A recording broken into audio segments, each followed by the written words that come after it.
planet.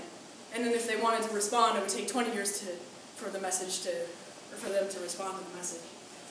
So a long distance conversation, but still, in terms of astronomical distances, this is really quite close. Okay, so how do we detect these exoplanets?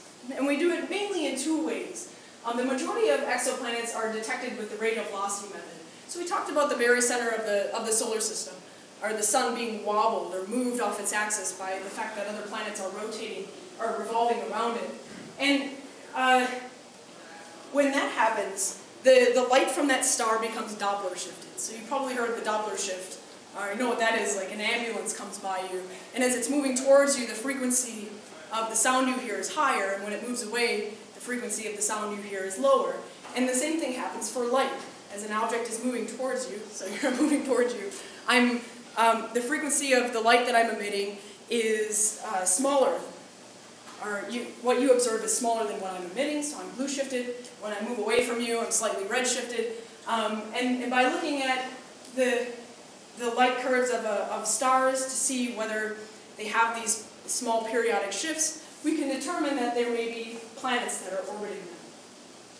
And this method is, of course, best when you have large planets that are orbiting close to the star, because that's going to cause the largest amount of wiggle, and so they'll be easiest to see. And we call that in astronomy a statistical bias, or an observational bias, I should say. Another way that we detect exoplanets is by the transit method.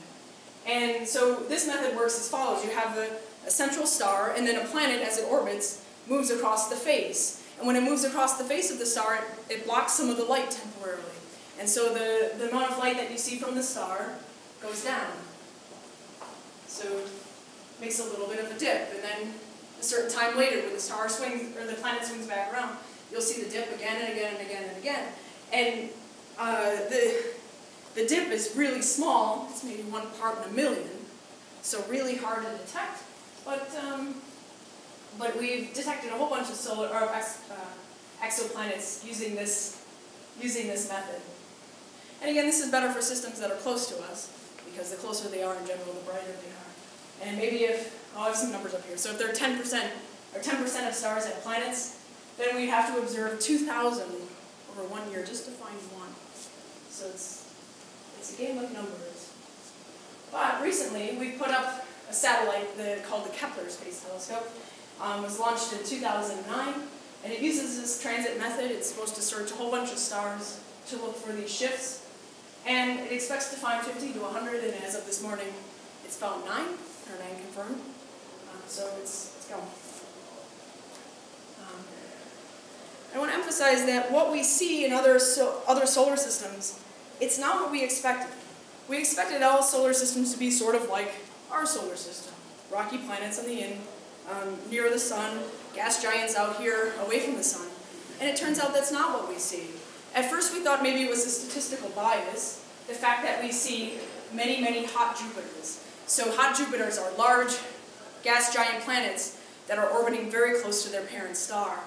And at first we thought, well, that's just an observational bias, because it's easy to detect those, so that's what we're going to see. But as our methods have become more and more refined, where we could see small planets that are orbiting further away with smaller mass, we still haven't quite filled in those places yet.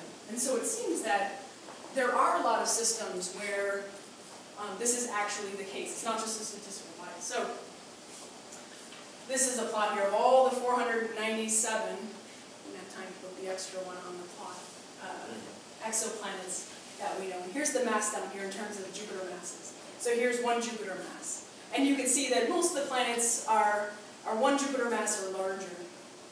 And here's on this axis here I have the semi-major axis, or how far away the star is, or the planet is from its central star. And here's one astronomical unit, this is the orbit of Earth. So most of the planets are larger than, or Jupiter-sized or larger, and orbit closer to their parent star than the Earth. And this makes us wonder, why are there so many systems like that? Is it the case that ours is is our solar system really different? And why, if so, why is it different? Why is our solar system stable and these others not stable? And on the other hand, maybe this is our solar system's fate. If we see a whole bunch of other systems that look like that, perhaps that's what's also in store for us. But these questions are all things that we should look at.